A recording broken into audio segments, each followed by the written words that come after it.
মাদারীপুরের শিবচর বিশ্ব সাহিত্য কেন্দ্রের আয়োজন 4 দিনব্যাপী ভ্রাম্যমাণ বইমেলার শুভ উদ্বোধন করা হয়েছে। সোমবার 23 ডিসেম্বর বিকেল 4টার দিকে উপজেলার শিল্পকলা একাডেমি চত্বরে বিশ্ব সাহিত্য কেন্দ্র আয়োজিত সংস্কৃতি মন্ত্রণালয়ের সহযোগিতায় 4 দিনব্যাপী ভ্রাম্যমাণ মেলার শুভ উদ্বোধন করেন শিবচর উপজেলা নির্বাহী কর্মকর্তা পারভিন খানম। স্থানীয় নুরুল আমিন কলেজের বাংলা বিভাগের সহযোগী অধ্যাপক ও বিশ্ব সাহিত্য কেন্দ্রের সংগঠক এখলাস উদ্দিন চুন্নুর সমন্বয়ে এতে বিশেষ অতিথি হিসেবে উপস্থিত ছিলেন উপজেলা মাধ্যমিক শিক্ষা কর্মকর্তা খন্দকার মাকসুদুর রহমান। এ সময় জেলার বিভিন্ন সাহিত্য সংস্কৃতি সংগঠনের নেতৃবৃন্দ, শিক্ষার্থী, কবি, সাহিত্যিকরা উপস্থিত ছিলেন।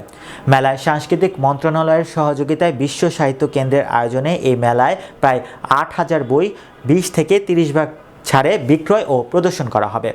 মেলায় ইউনিট ইনচার্জ হিসেবে উপস্থিত রয়েছেন দেবজ্যোতি মণ্ডল। মেলা প্রতিদিন দুপুর 2টা থেকে রাত 8টা পর্যন্ত আগামী 26 ডিসেম্বর পর্যন্ত চলবে। এবং স্যার আমাদের রোববার ডে আছে নুরুল আমিন কলেজ। তোমরা একটু পরে শপথ হবে আমি তো বললাম যে এখানে এখন আমি আমার স্টুডেন্ট আমার ডিসি স্যার আমি কমুনিটা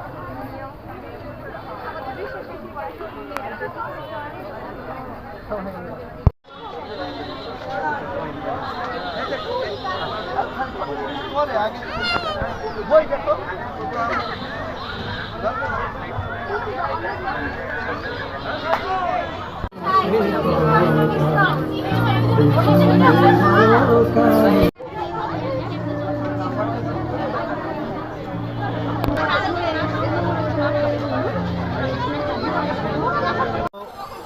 এই আয়োজনে আমরা খুব আনন্দিত। বিশ্ব সাহিত্য কেন্দ্র ঢাকার আয়োজনে শিবচর প্রশাসনের সহযোগিতা এবং সংস্কৃতি মন্ত্রণালয়ের অধীনে এই আয়োজন আমরা খুবই আনন্দিত। আমাদের অনেক ধরনের মেলাই হয়, কিন্তু বইমেলাই প্রথম। এটা আমরা সাধারণ শিক্ষার্থী এবং যারা আমাদের বিভিন্ন শিক্ষা প্রতিষ্ঠান থেকে অসংখ্য শিক্ষার্থীরা রয়েছেন, শিক্ষক এসেছেন। আশা করি আলোকিত মানুষ গড়ার ক্ষেত্রে এই বইগুলো তাদেরকে অনেক দূর এগিয়ে নিয়ে যাবে এবং বইমুখী হবে, সবাই মানবিক মানুষ হবে। আসসালামু আলাইকুম, আমি মোহাম্মদ ইশফাকুর রহমান, নুরুল আমিন ডিগ্রি কলেজের সিনিয়র গভর্নমেন্ট। আসলে আমার ছোটোবেলা থেকে খুব শখ বই মেলায় যাওয়া।